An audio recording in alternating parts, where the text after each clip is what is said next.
Baik, terkait sikap perilaku yang ditunjukkan oleh Saudara Rasman Sution saat persidangan di Pengadilan Negeri Jakarta Utara terkait dugaan tindak pidana pencemaran nama baik yang dilaporkan oleh Hotman Paris, itu sangat-sangat tidak mencerminkan sebagai seorang pengacara, dan itu tindakan tersebut melanggar pasal 218 KUHP dan juga melanggar pasal 217 KUHP. Ini yang sangat-sangat disayangkan, seorang pengacara kemudian melakukan tindakan seperti itu, padahal majelis hakim sudah menerangkan di awal terkait aturan dan tata tertib, bahkan terkait KUHP. Ini saya melihat Saudara Rasman harusnya seorang pengacara pasti sudah mengerti dan paham tentang aturan dan tata tertib yang diatur dalam KUHP. Namun pada kenyataannya Saudara Rasman melakukan pelanggaran tindakan sikap yang tidak terbukti. Kemudian kita melihat bersama juga ada salah satu seorang pengacaranya Rasman Sution berdiri di atas meja, menginjak meja. Ini juga betul-betul tindakan yang tidak terpuji.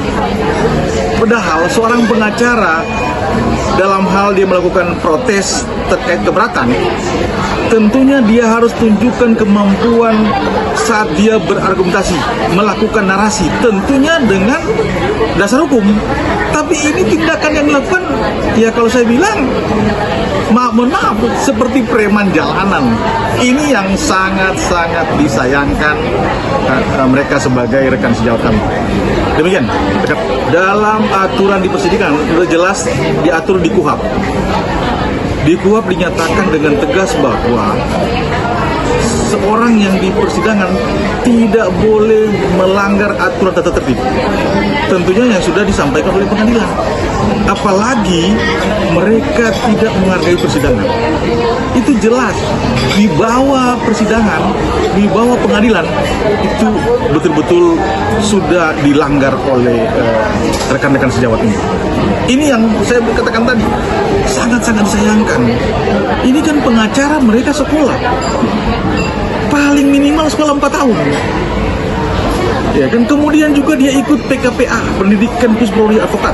Jadi tidak mungkin mereka tidak paham tentang aturan tertib atau KUHP.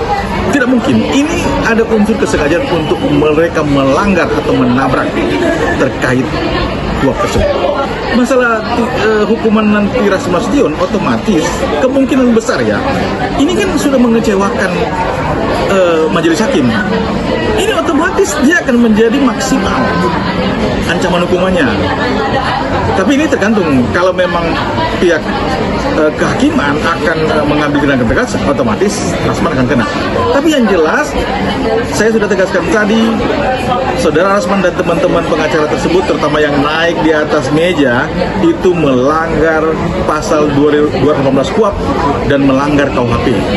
Ini jelas, di sana dikatakan barang siapa yang tidak patuh dengan aturan main itu melanggar. Kemudian juga di pidana juga di KUHP dinyatakan barang siapa yang membuat gaduh saat persidangan itu ada ancaman pidananya. Itu ancaman pidananya bisa 6 bulan. Kira-kira begitu kawan-kawan. Kami sebagai rekan sejawat, rekan advokat, ya otomatis ada bisa mempermalukan profesi pengacara. Tapi ini adalah pilihan setiap seorang pengacara. Ini kan sikap masing-masing, karakter berbeda. Ini adalah pilihan. Tentunya ini adalah oknum.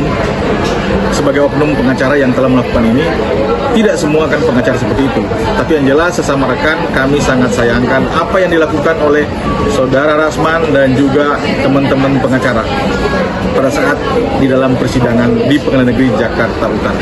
Tindakan Rasman ini akan dipertimbangkan oleh majelis hakim, bukan saja organisasi advokat, tapi dari pihak pengadilan tentunya mereka akan mempertimbangkan ini.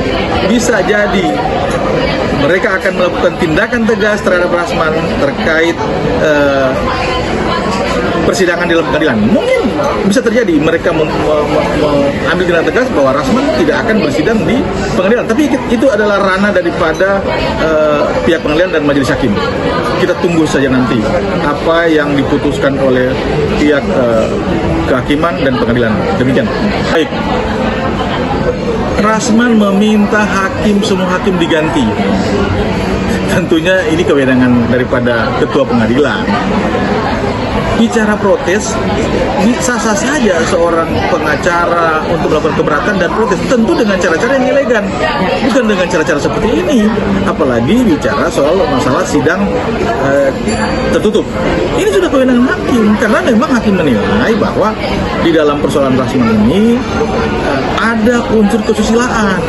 Makanya itu diatur dalam pasal 153 pasal 3 KUHP. Itu jelas dinyatakan kalau ada unsur pidana terutama kesusilaan, walaupun itu pencemaran baik, tapi kan di situ ada unsur kesusilaan, maka persidangan tersebut tertutup, bukan terbuka untuk umum. Demikian. Tentunya selain dia melanggar KUHP juga ada pasal 217 KUHP, yaitu dinyatakan di sana bahwa setiap orang yang melakukan gaduh di dalam persidangan maka diancam dengan pidana 6 bulan. Itu jelas di sana dikatakan.